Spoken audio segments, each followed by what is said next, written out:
Welcome to the JPP, the Jewish Philanthropy Podcast. JPP with David M. Cohen, rabbi, lawyer, fundraiser, therapist, and author. Money makes the world go round. It makes different people do different things. In this podcast, we explore views of money and how money is used to impact lives around the world. Each week, we'll engage with another interesting personality in the fascinating and diverse world of Jewish philanthropy. Let's begin now.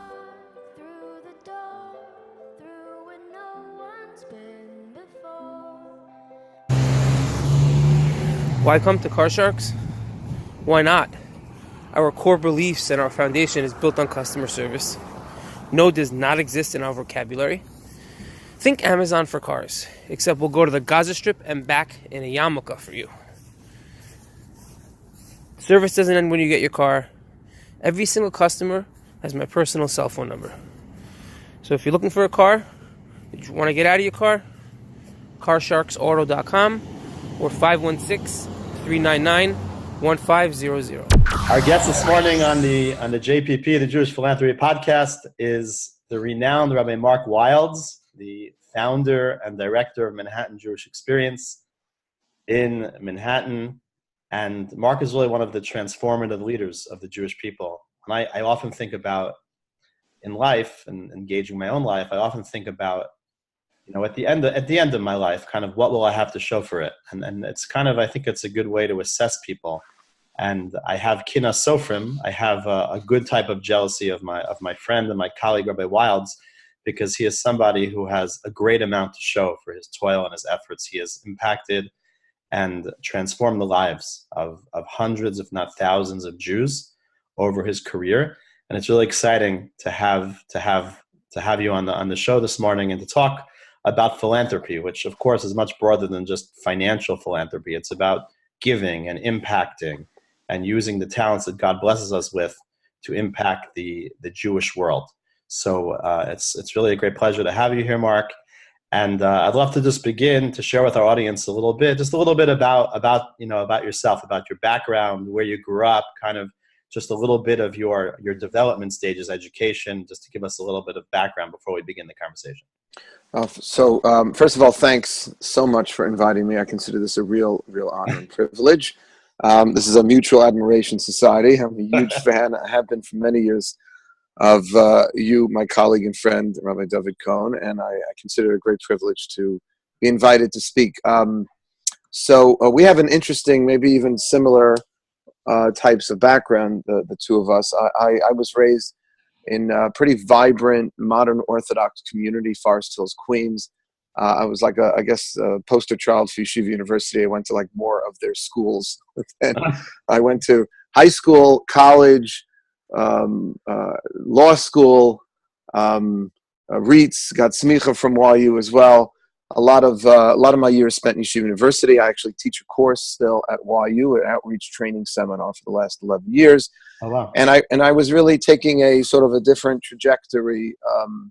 I didn't go to Yeshiva University's rabbinical school to be a rabbi. I was one of those many aspiring young attorneys like yourself. I told you we have a lot in common. That was going really for smicha to learn. I was a chassid, if you will, of Rav Parnas. He should live and be well. Was my rebbe in YU when I was in college, and I just wanted to stay in his shir, and YU didn't let you just float around.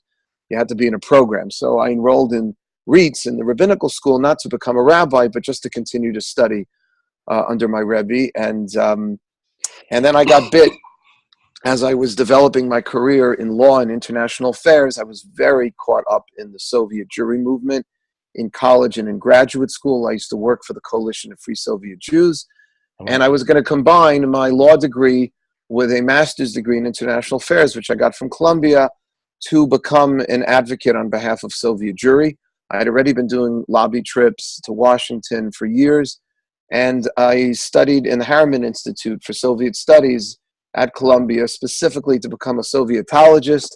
That was my goal. I was then going to maybe, if I couldn't earn a living doing that, I would go into my dad's firm, who has a wonderful, wonderful immigration law firm that my brother continues to run. That was my trajectory. And then I got bit by the outreach bug. And I just haven't turned back ever since. Well, if you think back, and you obviously you have a lot of education, as you mentioned, a multiplicity of all different types of higher degrees and education, which of course is very valuable, I'm sure, in the work that you're doing, connecting with others.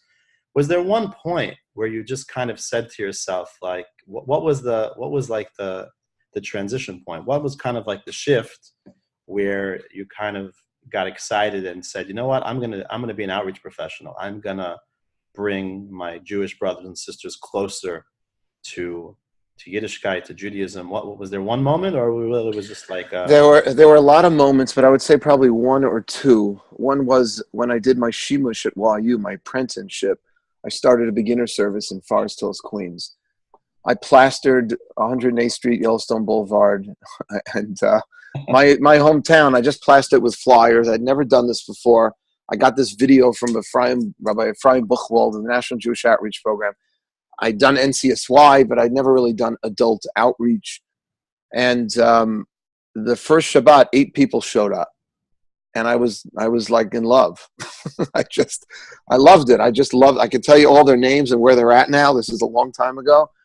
And from then I got recruited to do the same thing in the city at OZ on the Upper West Side, and then eventually at KJ when I was assistant rabbi there. And that was probably the initial moment. And then I was kind of forced to choose. Well, what was so powerful about that Shabbos with the Friday night with the 8 individuals who came? What was so powerful about it? What was so impactful about it? I just loved the people, and I loved engaging them in discussion about Judaism and Jewish philosophy.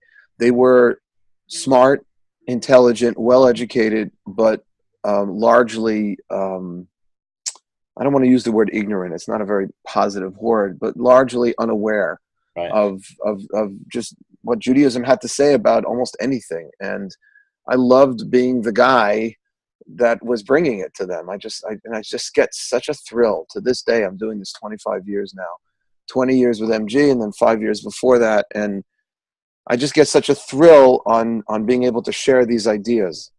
I went out to lunch yesterday with one of my students at MJE. Those of you listening, Rabbi Cohn actually knows our students now because he's teaching a class for us. Yeah, great. We asked Rabbi Cohn to come and teach a very, very important topic. And one of the students, he's an MD, PhD student at Sloan Kettering. Wow. I mean, the guy and he got a full scholarship for they're paying for his whole way. And he's just a sweet, nice out-of-towner. Mm. And we sat for an hour and a half yesterday and talked about science and religion and science and Judaism and reconciling the age of the universe, cosmology with the Torah. And I just love this stuff. And that's what's I got bitten with, I guess, a little those years ago. Amazing. So tell us a little bit about how MJE kind of came to be. I mean, I know it now. I was fortunate to spend over a decade of my life on the Upper West Side of Manhattan and observe firsthand the incredible impact and the incredible Shem Tov, the great reputation that the organization has. But obviously, it didn't start like that. Tell us a little bit about the roots and where it launched. And it's a separate question, which we can get to also. I'm kind of curious, when you embarked on this career path, who were the mentors? Who were the visionaries? Who were the people that you said, hey, or were you really a trailblazer? I mean, I don't know when you started. Presumably there were. I know there was Shlomo Riskin, there was Effie Buchwald, there were people in outreach. I'm curious kind of if you were doing something new, if it was something that you were emulating others who came before you. So I'd love to hear a little bit about kind of mentors and also just kind of the roots of the organization. So this is a nice time to have this conversation because we're celebrating 20 years, actually. Oh, amazing. Yeah, thank you. 20 years. April 2nd is our annual dinner, and then we're going to be celebrating our 20th year. Beautiful. And I was... By the way, I as a side plug, I've gone to the dinner regularly, and it's a great event. It's just a beautiful event, and it's a great social opportunity, and it's very inspiring, always very moving. Yeah. Thank you. Yeah, we try to make it fun. So I went to Rabbi Riskin's yeshiva for high school, and I've always been a huge fan of what he's been doing. And I will never forget when I was in high school, he invited us to the Upper West Side. I'm from Forest Hills, Queens. I never spent a Shabbat in Manhattan. That's hysterical. It was like a weird thing. I went to a friend's house. I slept on his floor, I remember. And I was sitting there in Lincoln Square Synagogue. I mean, I graduated high school. I started high school in 1980. This is probably 1983, 1982, 1983, before Rabbi Riskin made Aliyah. And he invited us to Lincoln Square for Shabbat. And I'll never forget, the place was packed. He was speaking. And in the middle of the speech, the guy sitting next to me looked like a young professional. I was in high school. He raises his hand. And I'm like, dude, what are you doing, man? The rabbi's giving his sermon. Put your hand down. Right. and Rabbi Riskin, called his name out, like Michael. And I was like, what's going on here? And they start having a dialogue. He's asking a question. And I was like, this is awesome. He's not just talking. He wants to engage these people. He wants to answer their questions. And so Rabbi Riskin was always sort of that model, but then he made Aliyah, and I lost touch with him for a bunch of years. But I got sucked into NCSY, which I'm a huge fan of, and I have my older son, who's 21 now, is a regular advisor for New England region, and plays guitar for them, does kumsitzes, meditation seminars.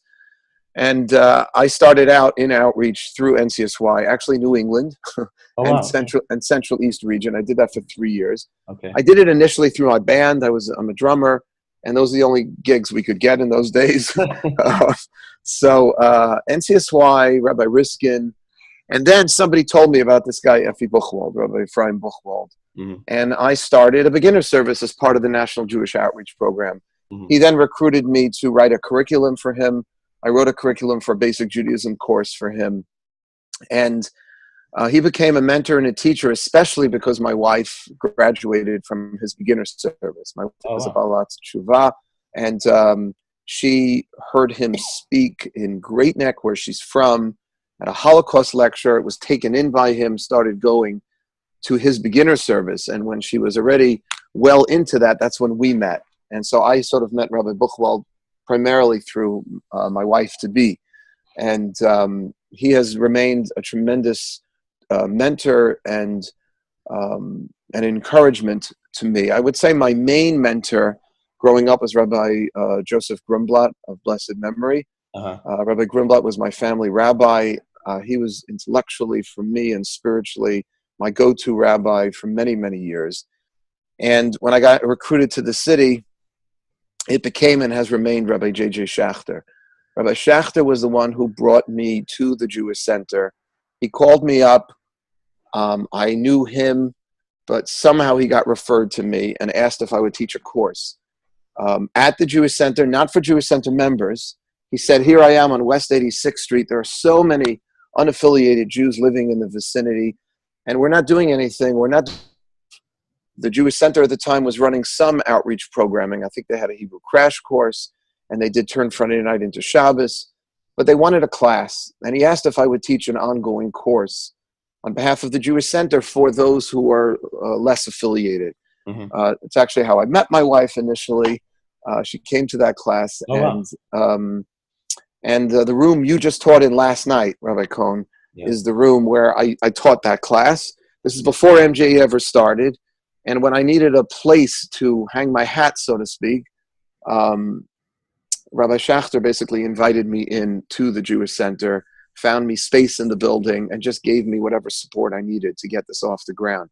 He is the one that really helped me start this. At that stage of your life, that was a full-time endeavor for you, or you were doing other things at that time? So I was previously an assistant rabbi for 2 years at OZ, where I ran an outreach program.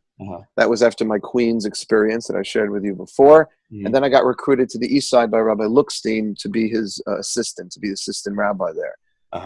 And that was very, very important, because not only did I have the wonderful mentorship of Rabbi Lookstein, but I met people in the community there who really believed in outreach. And so when I was winding down my stint as assistant rabbi, and I was really at a crossroads, and I wasn't sure which way I was going to go. How was I going to be able to, earn a living doing this? Right. So I'll tell you the story, and this will probably be a good segue into philanthropy, because I know that this is what this podcast is about. There's a wonderful, wonderful man by the name of George Rohr, whose beginner service I used to crash almost every week when I was the assistant rabbi at KJ. It was always the assistant rabbi's job to come up for just very briefly and say a quick Dvar Torah. Rabbi Adam Mintz, who preceded me, used to do this. And it was great. I would leave the main synagogue, put down my top hat, very formal kind of main synagogue, run up a couple of flights of stairs to see George Rohr running his incredible beginner's vineyard. And I loved it. And I loved George, and I just loved what he was doing there, and that was really what I wanted to do. And I was in this a little more formal kind of position. And every Shabbat I shared a piece of Torah. And at the end of my stint, I called George, not for a donation. I really called him for advice. I had 2 or 3 offers to become a pulpit rabbi elsewhere. I was thinking of going back into the law. And then I had this idea, maybe I'd start some kind of outreach program. But I wasn't sure how that would fly, if I could pull it off. And he said, give me a couple of days, I want to think about it. Uh-huh. He called me back a few days later. He said, I think you should go for the outreach, and I'll help you, but only on one condition. And that is you do this full time. No more dibbling and dabbling all over. No more a little law, a little of this, a little of that. If you take this money, and it wasn't the full amount of the budget, but it was a significant, some seed money to get something off the ground, you need to focus on this 100%. He wanted me to have skin in the game. And that was a very difficult decision because I never fundraised. And so I knew that I have to fundraise the rest of the money for year 1. And going forward, he also told me that there are no guarantees for year 2. This is a one year pledge, commitment, on condition that you only do this and you can't necessarily count on it for the next year. Wow, that's incredible. I wonder. I understand George. I understand George why you'd have skin in the game, but that's a really big a risk. It's one thing to give you a 5-year runway or a 3-year runway. So that's pretty ambitious. Before I even get into that, just one thing that struck me about what you said, to his credit, and we all know what an incredible person and human being he is and philanthropist that he is. I think it's incredible that he told you, let me have a few days to think about it.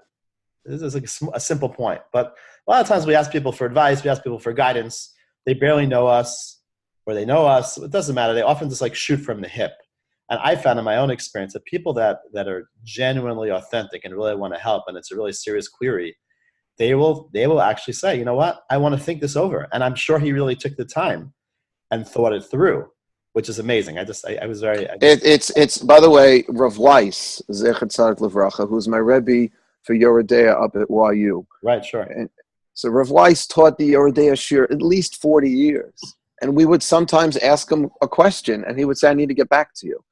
And we would, really? You can't just, he knew a lot. He could have spoken intelligently about it, and probably it's exactly what you were just saying. Never would jump to answer a question too quickly. Amazing. So at the end of the day, I guess, obviously, you decided to jump in and to, with the support of George's initial pledge, you decided to throw yourself fully into this. Yeah, it was my dad. I went to my father and I said, listen, George thinks we can do this, but I'm not sure. And it was hard on my dad because my father wanted me to come into the firm, into the family law firm. But he said, look, I got to choose. I got to choose what I wanted to do. This is an opportunity, and I'll stand behind you as well. And my father was also an incredibly helpful and supportive on many levels, of both philanthropically and emotionally, and continues to probably be my greatest mentor today, is my dad. And but yeah, that's how this whole thing got started. And it was really an experiment, year 1, because I didn't know just because you get the money doesn't mean you'll be successful in getting the Jews. Right. So year 1 was really an experiment because Aisha Torah was on the west side, Rabbi Buchwald very strong on the west side, Rebbetzin Youngreis of blessed memory was rocking. And there was no reason in my mind to start another outreach program unless I could somehow attract unaffiliated, less affiliated Jews that those other programs were not. That was my gauge. And thankfully, we were able to in significant numbers, and that's why it just continued to build. That's incredible. I think also another interesting point that comes out of what you're saying is that many of us, myself included, kind of jack of all trades, master of none. Yeah. But there's often a taiva, there's often a desire to do many things. And, I think you could have easily, presumably, worked a few hours a day in your family firm, and then also did this on the side and kind of experimented. And there is prudency to that type of approach, but at the same time, like, to be really successful in something, you have to be all in. And that's obviously what George was saying to you. Yeah, yeah. And your father, to his credit, appreciated that you had a passion and a talent and a vision. So what happened basically? So you started the first year. Obviously, presumably, you were able to attract people.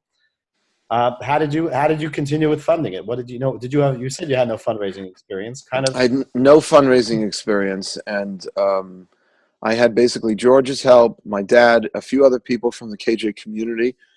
And then I had to raise the rest on my own. What I did was, and this could maybe be helpful to some of your listeners, sometimes, like, how do you know if you can do it? So I came up with a number of what I thought I needed for the program, year one. And I said to myself, if for the next 6 months I can raise half of it, then I can start the program. And then I'll raise the other half during the course of the next year. And then start raising for the following year. And that's what I did basically.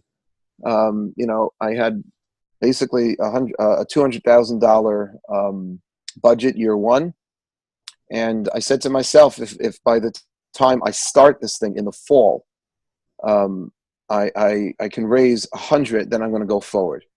So even though George had offered me that didn't necessarily mean I still needed to raise more to get to that. To get to that half. And then it gave me the confidence, because all I was doing was selling a dream. I had nothing to show. Right. So I figured if I can raise a few bucks on a dream with nothing to show, then when I have something to show, I can take I can introduce the donor to some of my students and give some numbers and statistics.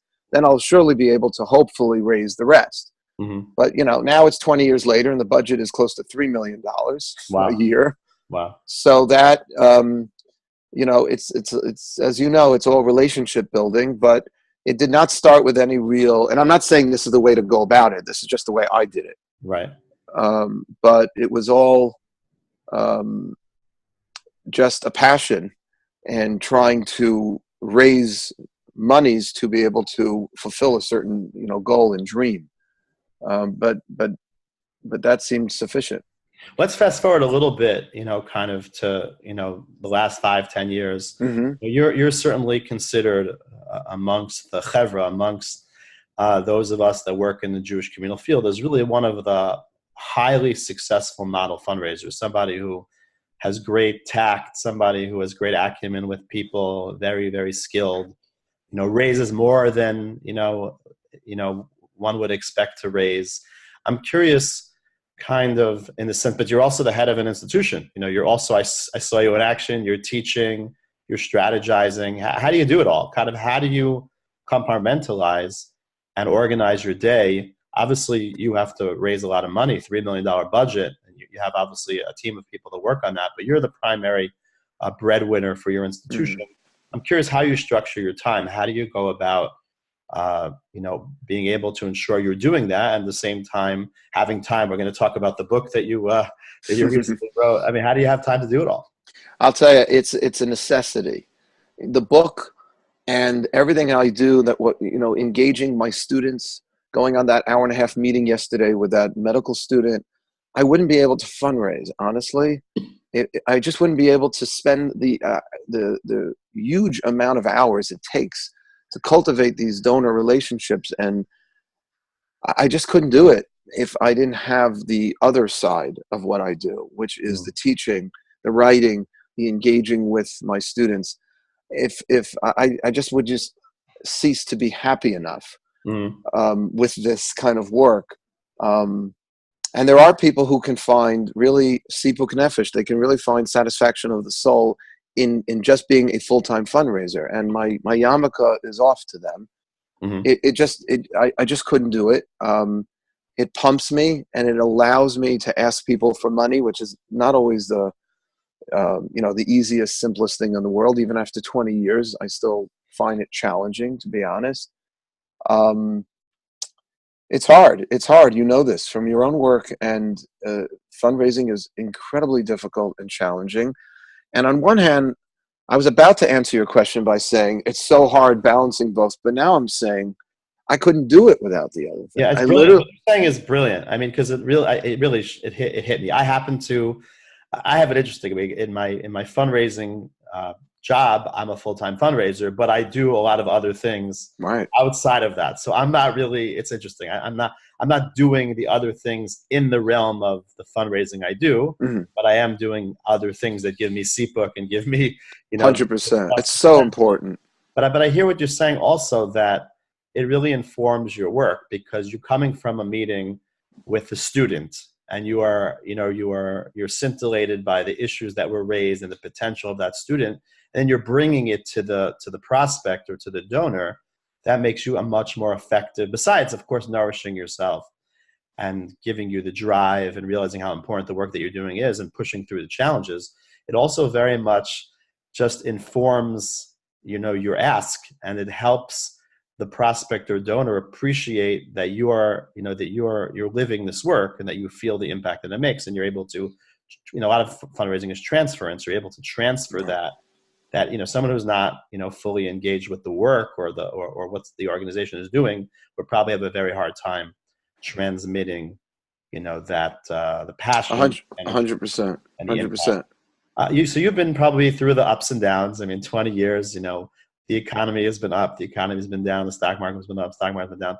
I'd be curious if you'd share with some of our listeners kind of what you found to have been, what have you found to be, you said even, every day it's challenging in general, but what have you found to be some of the really, great challenges in the realm of galvanizing the requisite support that you've needed to properly fund and run your organization over the years? So that's a great question. I think Emunah, which I struggle with, and which is a course you're now teaching our students. Yeah. That's why I brought you in.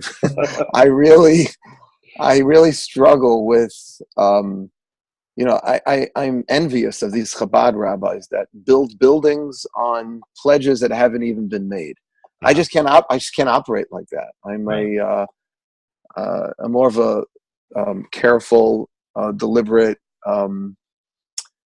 kind of fundraiser. I'm very, very conservative. I never hire anyone or begin a project unless I know I'll have the money, that either the money's in the bank or it's been pledged by someone I know I can collect on. I just can't operate like that. It's just not who I am.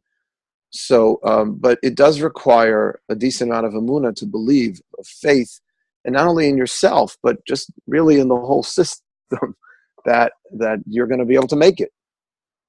Because there's more siyata d'shmaya, I find. You need more of God's assistance, I have found over the years, when it comes to fundraising than maybe anything else I do. And not just the outreach. Like on one hand, I just heard an amazing shiur from Rabbi Moshe Weinberger, who I know you're a huge fan of as well. Mm-hmm. And he's not a fan of this, what he calls hishtadlus kiruv. Hishtadlus kiruv, he says, is databases and spreadsheets, and we're going to apply this strategy, and we're going to carve this amount of Jews, and blah, blah, blah. And he says he understands that approach because the Gavirim, the people who are funding these programs, are businessmen, and they want to see tachlis. Right. He's more of an emunah-based outreach, he says, Kiruv, which is that all our job is to share Torah and to release the nitzotzos and bring holiness into the world, and that's God's job is going to take care of the rest. You know what I mean? You sort of have to have that kind of attitude when it comes to fundraising as well. You just got to keep putting in your best practices, and just because you put your best practice in, though, we know doesn't necessarily mean you will achieve the desired end. Mm-hmm. It doesn't always work that way. And sometimes I'll run after someone who makes perfect sense on a piece of paper. This one is aligned with me philosophically. They believe in outreach. Their spouse is about, it's like perfect. Right. And you get like a modest gift, right. Right. And then someone else comes along and it's like, it doesn't make sense. And I think I don't know, maybe it's God's way of reminding us that he's still running the show. And that, but I have, it's interesting in my work, I have seen more siyata d'shmaya in this realm than in almost anything else I do professionally. Really? Where I feel like I'm doing the right things. I'm running after the right people, hopefully in the right way. But then these things just happen. And I have these, like, I don't know, cute little stories and things like that just sort of express that there's some other force at play. And I really believe it's an indication. It's and I hope this is not presumptuous or arrogant or theologically untenable, but maybe Hashem's way of saying, this is meant to be. Right. We're going to make sure that this continues to be. Right. And I think certainly, as when you do things l'shem shamayim, for the sake of heaven, and what ulterior motives could there be? I mean, your organization is so much channeled in bringing God's children closer to their maker, closer to their source. And I've been incredibly inspired in the few weeks that I've met some of these individuals, and that they put in the time, and they're so passionate with so many questions.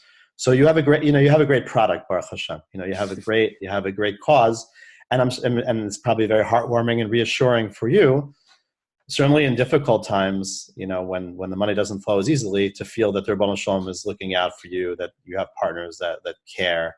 So it certainly is, a great, it's a great organization. It's a great cause, and you're so passionate about it, and that, I'm sure, helps you, tremendously. I'm curious, without details, unless you're comfortable sharing, what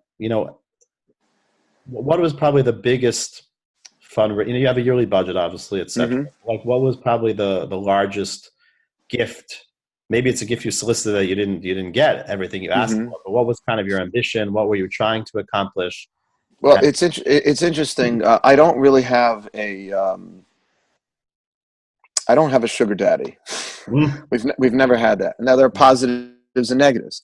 A lot of my donors like that, because they know that no one is giving that much money that they can call all the shots here. And on the other hand, it makes it challenging, because it means you have to run after more people. We don't. Our largest gift is probably on the $100,000 level. We don't have too many of those, and that's been just an amazing. But I'll tell you, just sort of to marry this with what we were just talking about before, and this is definitely one of those nice little hashkacha stories. But I was challenged many years ago from two of my, not largest, but up there, donors who wanted to take the organization in a certain kind of way. And for one particular donor, I really wasn't enough to the left. Lovely, lovely gentleman, but he wanted to see something much more pluralistic in what I was doing. I teach a course up at YU. He wanted to see me doing the same thing at JTS and HUC, and getting into the reform and conservative world and training young people there. And this man is an amazing guy. He literally offered to pay for my entire budget. He's that significant. But he wasn't interested in continuing on that level already, what he was doing, the 50 a year. So he said, either we go for bust or nothing. Right. Then I had somebody else on the other spectrum for whom I was never firm enough, and I knew this, but I'd been getting that level gift also every single year, and was pushing me in a very different direction. And I lost both of these donors in the same year, and was devastated financially. Wow.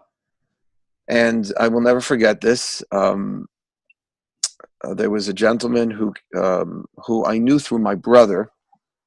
My brother used to work at the U.S. Attorney's Office, and there was a very impressive young attorney there who became a Baal Tshuva, not through MGE, through another Kiruv organization.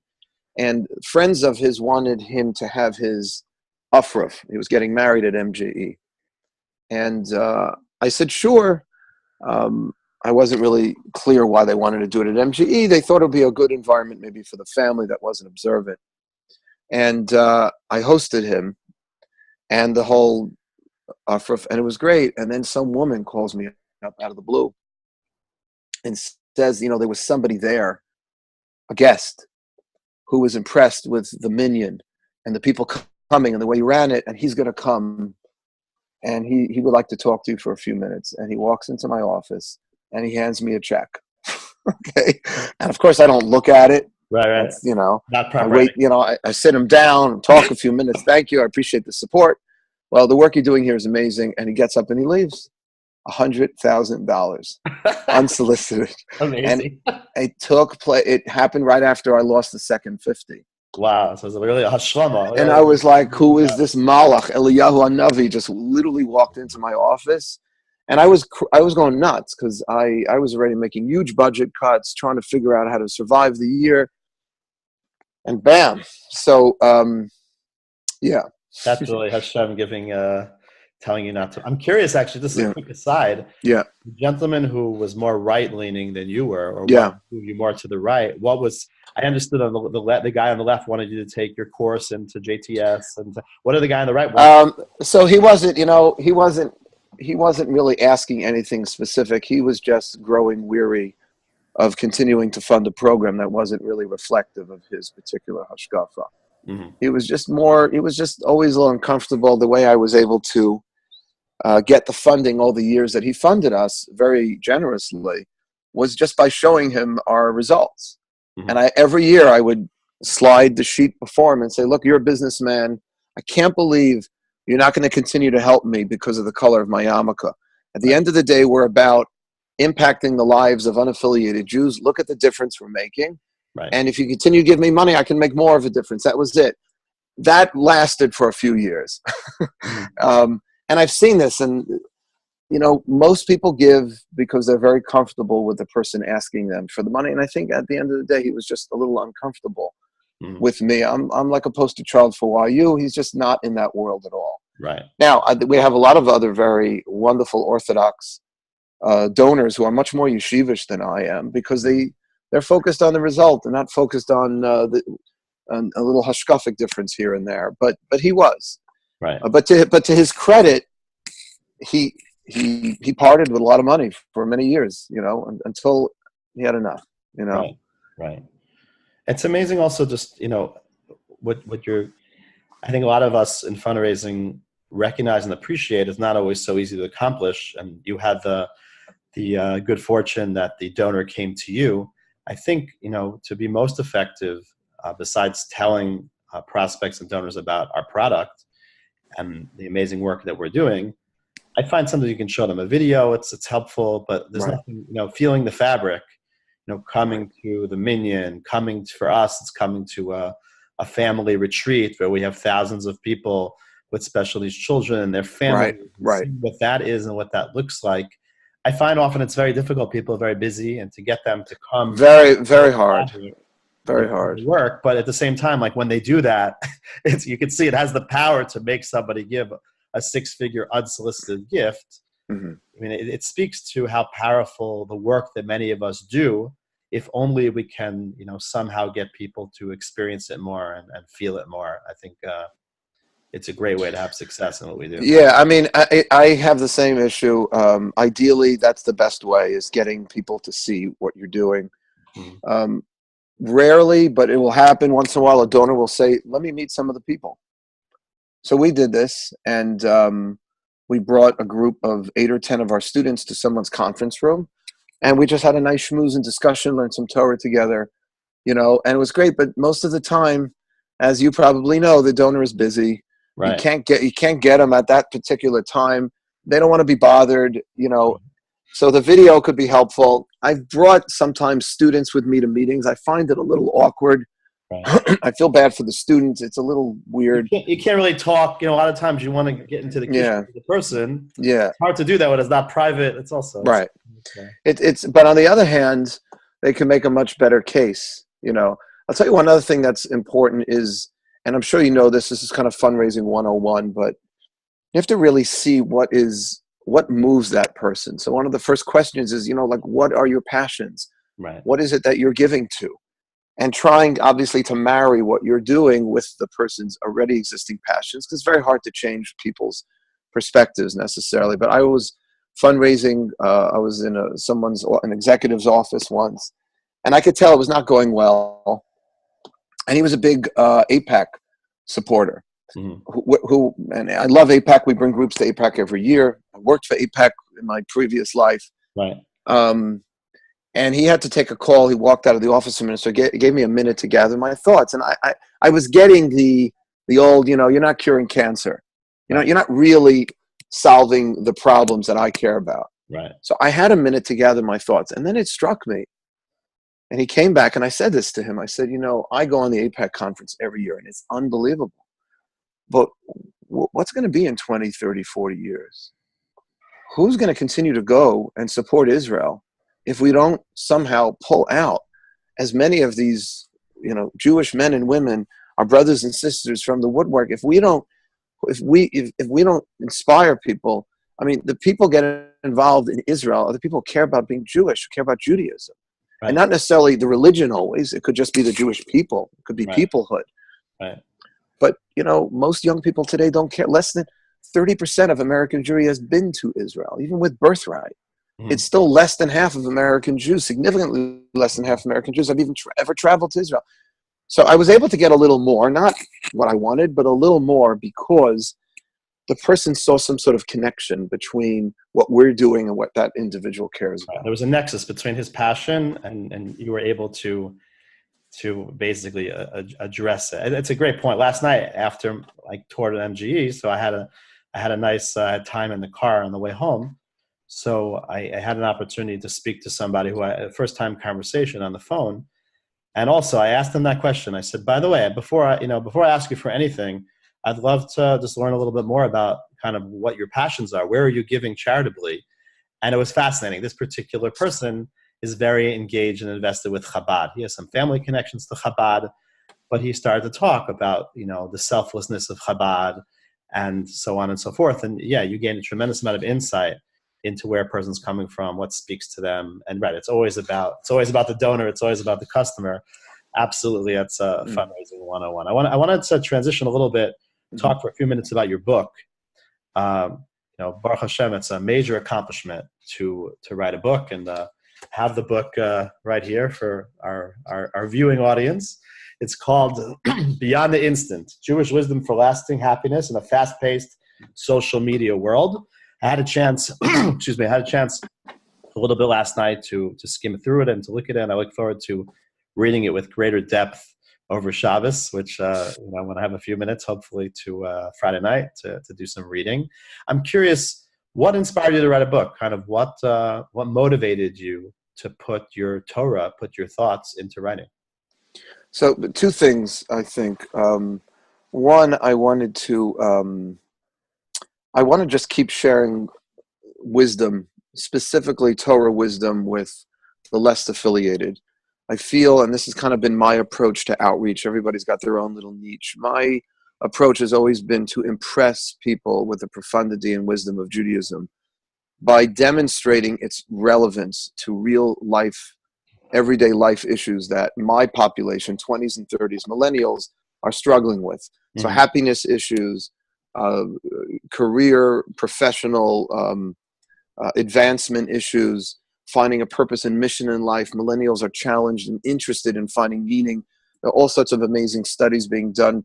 Millennials are now more interested in a job that will provide meaning and purpose than money, than the baby boomer, the previous generation. Right. But they're much more distracted, and they fly from gig to gig like no other generation does. Right. So I have a whole chapter in there about staying focused and practices that Judaism has to allow us to be in the moment, like Shabbat and reciting brachot, and not just getting something done and moving on to the next thing. And people becoming happy from the quick circumstantial highs and lows that we go through in life. How do you find long-lasting contentment and not quick highs and lows of joy and happiness? Mm-hmm. These are the issues that young people grapple with, and Torah and mitzvot, I think, have a real way of approaching. And I feel like we got to get in front of more and more people with this wisdom and demonstrate that Judaism has something to say, because they're only going to pick up the Torah, they're going to come to shul, they're going to get involved if they see there's something in this for them. Mm-hmm. What's in Judaism for me? And what I'm trying to argue, that what's in Judaism for you is a lot of practical and sage wisdom that can help you find greater purpose, meaning, and happiness in life. And that's the premise of the book. That's what I've been doing for 20 years, and I just sort of took 10 of my teachings and lessons and put them in a book form. I also added some studies, because you can't just say, well, the Torah says it must be meaningful. What I try to do in the book is to demonstrate that studies, there are actually a lot of psychological, sociological studies conducted by top universities and research centers in this country that are backing up things that the Torah has been saying for generations, on happiness issues, on relationship, sexuality. I have a chapter on sex. I noticed you have a chapter on sexuality. I was going to ask you about that. I'm sure that's a hot topic amongst many of the millennials and young professionals that come through your doors. I think the sensitive among us realize that, our society has just gone absolutely berserk when it comes to the amount of sexual imagery that we are, we're just confronted with every day. Right. And to get back to some of the simple, pure basics of what sex was supposed to be about, as far as Torah is concerned. And I just taught that class literally 3 nights ago on Monday night. I always get a bigger turnout for that topic. Sure. And it's really amazing, like the reception I get, because even though the Torah's mores and value system on sex are so different than what we're seeing in society, if you really explain what's behind it and the holiness that Judaism attaches to sexual intimacy, obviously between husband and wife, even if you're dealing with a room filled with sexually active singles, okay, which is my population, right? They still see the value and the beauty, and they can incorporate some of that into their lives today, and also start thinking about what their significant other, their spouse and marriage should be about, and how sex should work into that. I mean, one thing I always say, sex in our society is really used as one of the gauges for determining whether or not someone is compatible, whether or not someone will be a good mate for you. It's one of the things, and I say that in Judaism, attraction is a gauge, but sex is not. Sex is something we use once we've already made a decision and made a commitment to someone. We then use sex to further connect the couple and to bind the couple. A person leaves and there's a certain zveka, there's a certain intimacy. Right. And we use sex to develop that intimacy, not to determine whether or not this is the person for the intimacy. Right. Attraction is, we don't go to the other extreme and say just marry anyone. You need to be attracted to the person. Sure. Right. So we talk about that, and it always gets a very interesting reception, and people are open. I have found that depending on how you present these topics, people are open to hearing, because people realize it's not working. Right. I mentioned last night when I got on Monday night when my wife and I got engaged, all my wife's friends were just like, I understand you're marrying a rabbi, but like not to move in beforehand, aren't you taking a big risk? Right. And they weren't saying it from some like negative place. They really were nervous for her. Right. Because that's the culture. Right. And, I said to the class, I said, statistically, the studies demonstrate that there's a higher incidence of divorce amongst couples, believe it or not, who lived with each other than didn't. So the notion that this is somehow going to prevent an eventual breakup, I'm going to make sure about everything, and I'm going to have absolute certainty, and it's an illusion. And I think people appreciate it. They,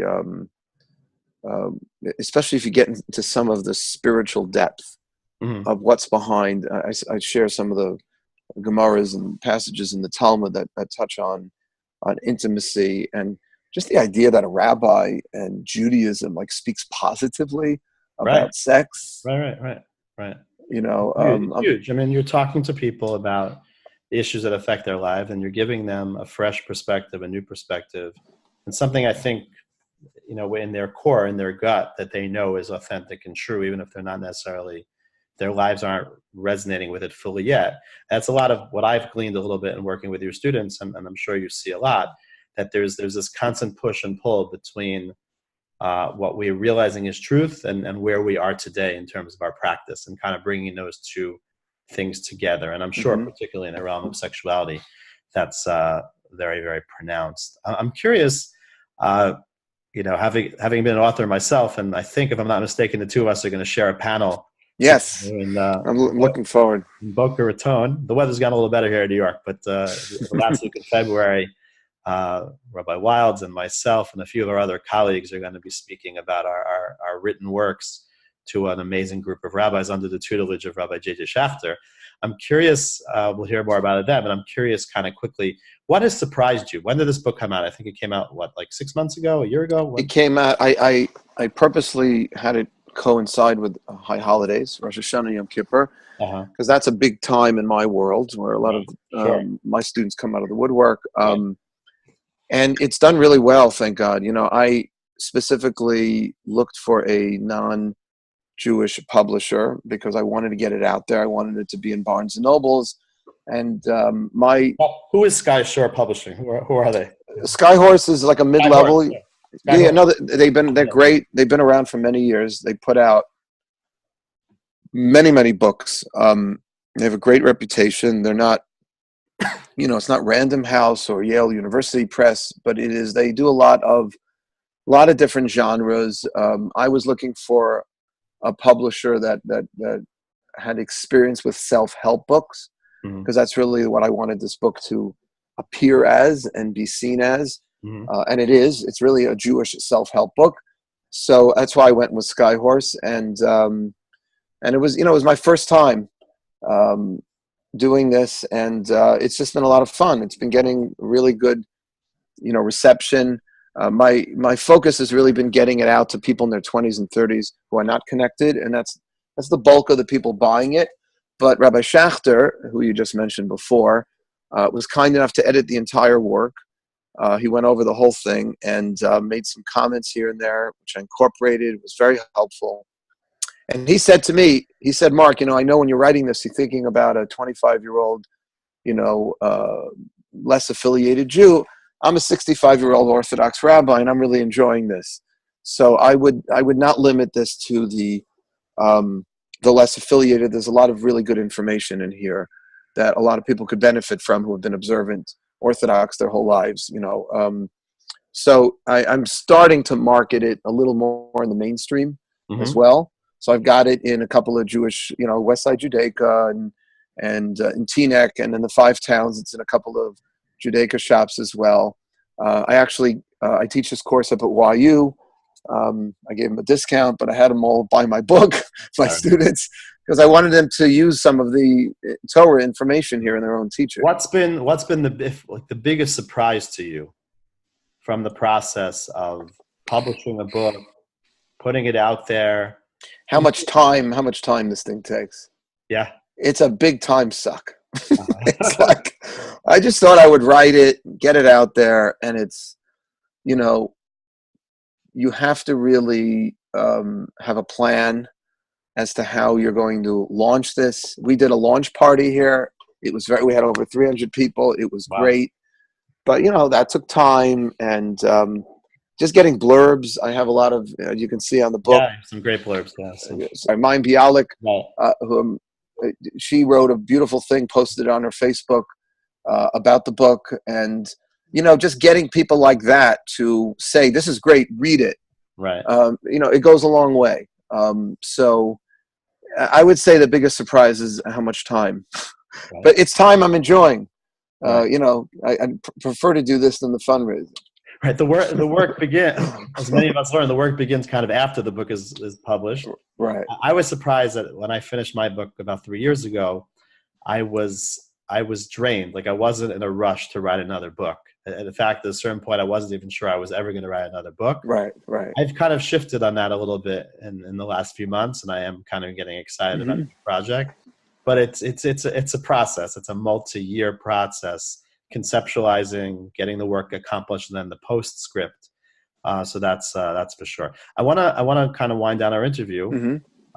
Just ask you like 1 or 2 final questions. Shifting back a little bit to the actual fundraising genre for a minute.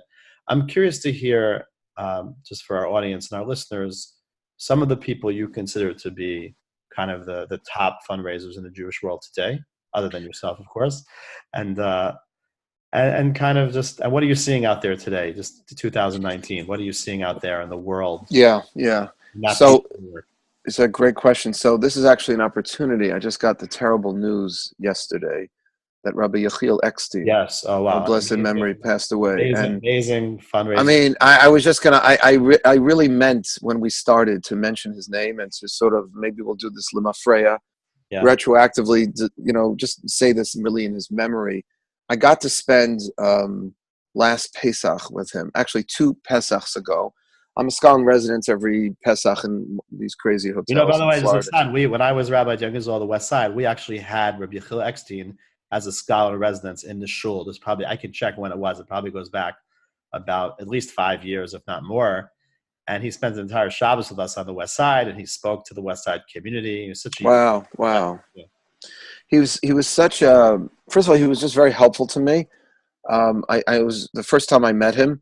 I knew him from like walking, through the terminal in El Al. You see his picture.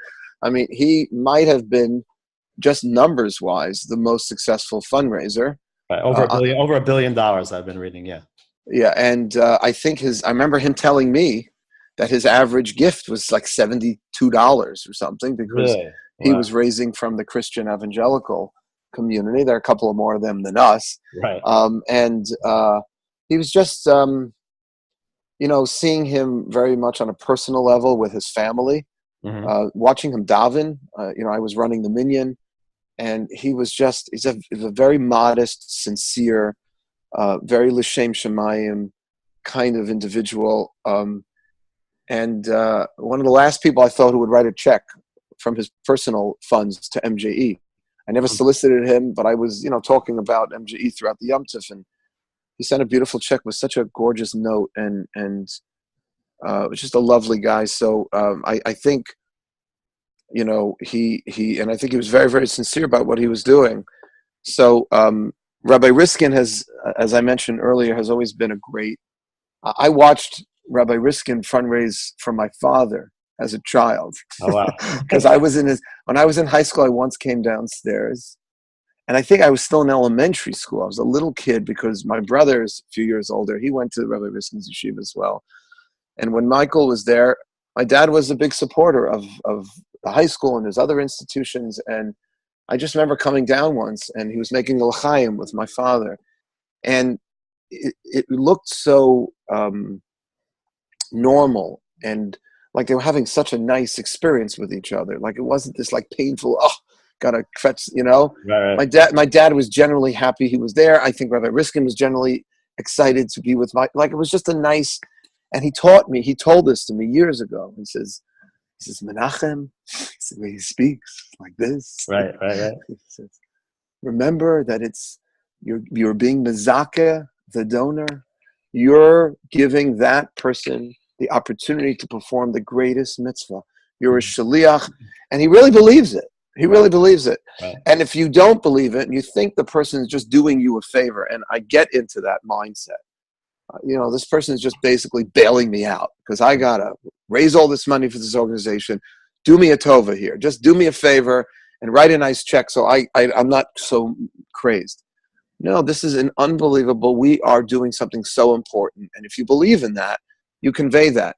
He's probably the most successful fundraiser. Oh, he's unbelievable. I actually reached out to him to have him on the program. I've been having negotiations. I hope we're gonna be able to. Great. You gotta get him on. You gotta get him on because he's just, if I could be helpful, I'm not as in touch with him, but I've just seen him. He actually funded our Friday night Karbach davening. He came to me about 5-6 years ago and said he has a donor who wants to be involved in helping an existing outreach program. And what is it that you don't have that you need? I mean, he was literally probably the first and last time I'm ever going to get money from a rabbi, like real money from a rabbi. And I told him, I said, we have a great Saturday morning davening, and Friday nights we do a beautiful Karbach davening when we have a dinner. We get like 150 people for like a dinner, and it's great. But I would love it the other weeks of the month. But I'm going to have to do the davening at 7:00 all the time. My crowd is not Shomer Shabbat. So even in the dead of the winter, when Shabbos comes in at 4:30, we're still davening at 7. Right. I need a staff for that. And he helped fund it, actually. And I watched the way he did it. He's brilliant.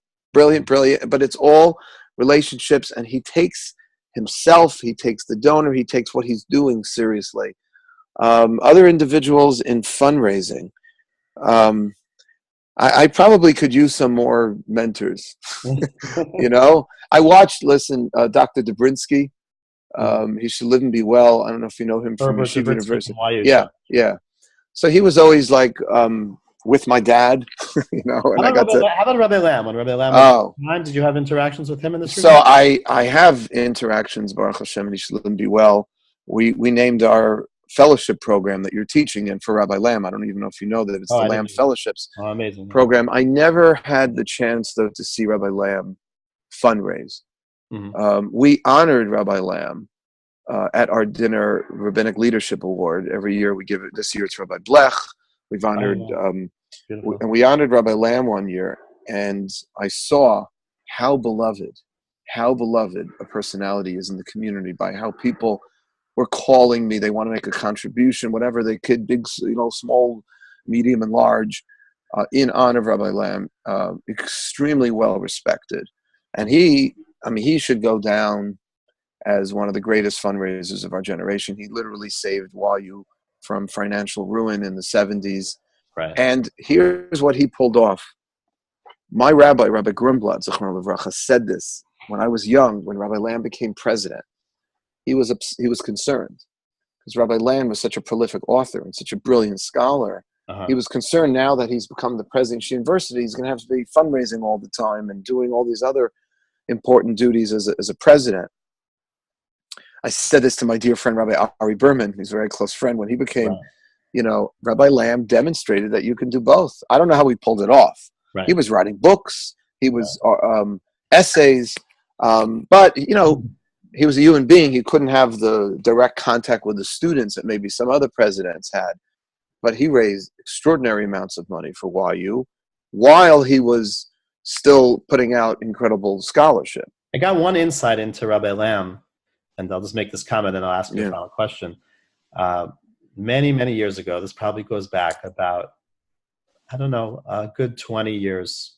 Yeah, 20 years ago, I was working as assistant rabbi in Fairlawn, New Jersey with Rabbi Binyamin Yudin, who's actually now being honored for 50 years of service to his key. Wow. And at that juncture, Rabbi Yudin had served 30 years in the pulpit, and they were honoring him for 30 years of service. And I was his assistant rabbi. Because Rabbi Yudin taught in Yeshiva University and because Rabbi Lamb was the president, they actually invited him to be one of the speakers at the event at a Malava Malka on a Saturday night. And I drove from Fairlawn to the Upper West Side to pick up Rabbi Lamb from his apartment and bring him to the event. And when Rabbi Lamb got there, he discovered that he was like they had him as the last speaker out of kavod, presumably, to honor him. And right away he asked when he was speaking, and right away he said absolutely not. I'm going to speak first, and then why? Because he was so conscious of his time. He was not going to sit through a 2-hour program on a Saturday night when he had so many other more pressing things to do, publish, write, and also had to do all the responsibilities of a president. So I saw firsthand kind of how careful he was with his time, and that's a real Musar Haskell. It's a message. It's a huge Musar. Time management when you're doing. I don't have to tell you, incredibly important. Right. So let me ask you this final question, just about you personally, in the sense that as a leader, as a role model, many of us are always looking for tips of inspiration, guidance, things we can learn from others. I'm curious what you can share with our audience about yourself that maybe is lesser known. Something that maybe only people incredibly close with maybe only in the sense that something about your day, something about your life, something that you do that, it could be a hobby, it could be something that you really enjoy, but something that maybe is lesser known or something that can make an impact on others. Two things. I don't do it as often as I should, but I was always very athletic as when I was younger. Yeah, me too. I remember. I know. I can't get to the gym as often as I can, but when I do, I love it. I love it. I was on the track team at YU, and I still run. I'm not a great runner anymore, but I love it. And I'm going tonight on the MG ski retreat.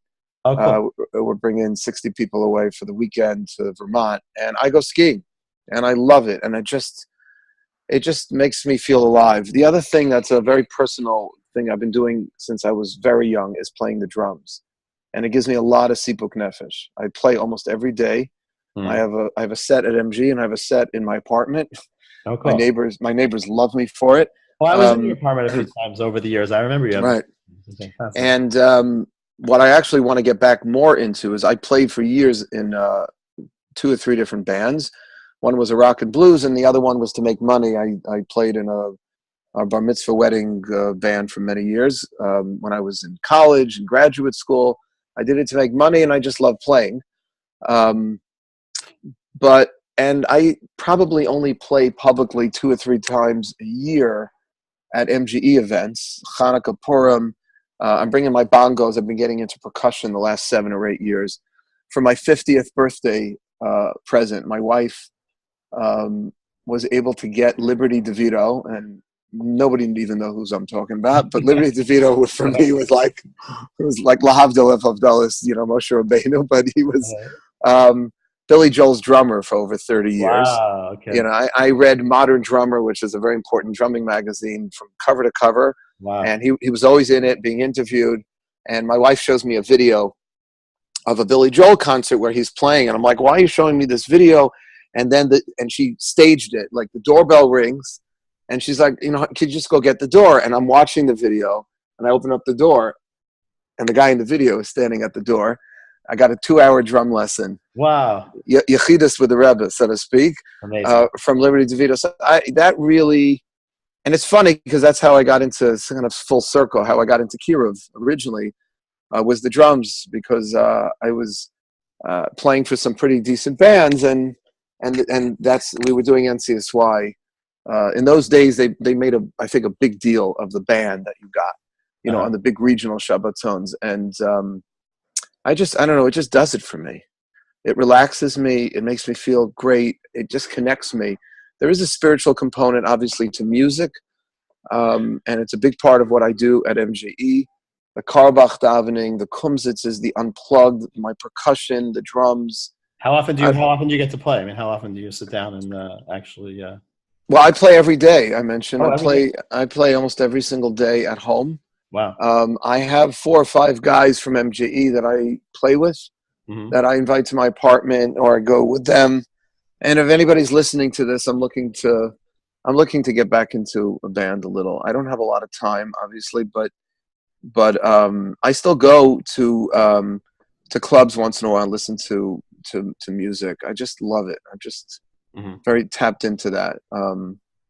I don't know. What does the future hold? Like, how, like, you see yourself like doing what you're doing for like?